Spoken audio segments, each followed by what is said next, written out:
خدا کے زندہ اور پاک کلام میں سے امثال کی کتاب 31 باب بادشاہ کے لیے نصیحت۔ لیمویل بادشاہ کے پیغام کی باتیں جو اس کی ماں نے اسے سکھائیں۔ اے میرے بیٹے، اے میرے رحم کے بیٹے، تجھے جسے میں نے نظریں مان کر پایا کیا کہوں؟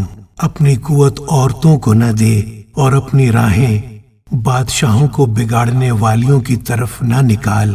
بادشاہوں کو، اے لیمویل، بادشاہوں کو میں خوری زیبا نہیں اور شراب کی تلاش حاکموں کو شایع نہیں۔ مبادہ وہ پی کر قوانین کو بھول جائیں اور کسی مظلوم کی حق تلفی کریں۔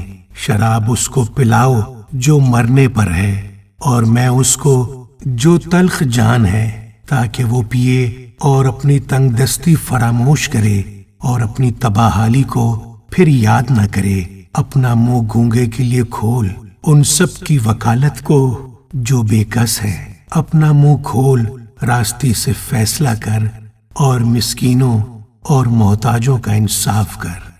سگھڑ بیوی، نیکوکار بیوی کس کو ملتی ہے؟ کیونکہ اس کی قدر مرجان سے بھی بہت زیادہ ہے۔ اس کے شوہر کے دل کو اس پر اعتماد ہے اور اسے منافع کی کمی نہ ہوگی۔ وہ اپنی عمر کے تمام ایام میں اس سے نیکی ہی کرے گی، بدی نہ کرے گی۔ وہ اون اور کتان ڈھونڈتی ہے اور خوشی کے ساتھ اپنے ہاتھوں سے کام کرتی ہے۔ وہ سوداگروں کے جہازوں کی مانند ہے۔ وہ اپنی خورش دور سے لے آتی ہے۔ وہ رات ہی کو اٹھ بیٹھتی ہے اور اپنے گھرانے کو کھلاتی ہے اور اپنی لونڈیوں کو کام دیتی ہے۔ وہ کسی کھیت کی بابت سوچتی ہے اور اسے خرید لیتی ہے اور اپنے ہاتھوں کے نفع سے تاکستان لگاتی ہے۔ وہ مضبوطی سے اپنی کمر باندھتی ہے اور اپنے بازوؤں کو مضبوط کرتی ہے۔ وہ اپنی سوداگری کو سود مند پاتی ہے۔ رات کو اس کا چراغ نہیں بجھتا۔ وہ تکلے پر اپنے ہاتھ چلاتی ہے اور اس کے ہاتھ اٹیرن پکڑتے ہیں۔ وہ مفلسوں کی طرف اپنا ہاتھ بڑھاتی ہے۔ ہاں، وہ اپنے ہاتھ محتاجوں کی طرف بڑھاتی ہے۔ وہ اپنے گھرانے کے لیے برف سے نہیں ڈرتی، کیونکہ اس کے خاندان میں ہر ایک سرخ پوش ہے۔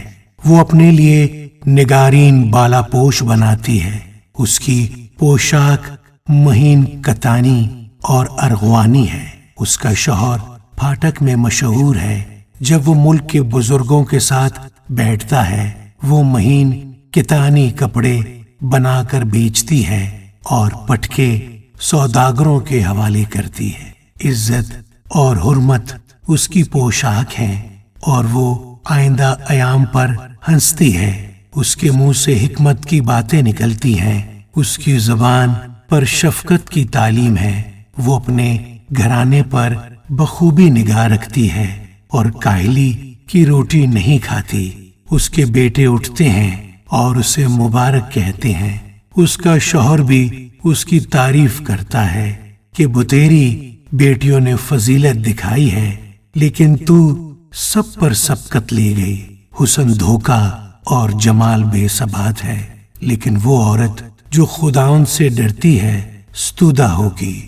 اس کی محنت کا اجر اسے دو اور اس کے کاموں سے مجلس میں اس کی ستائش ہو۔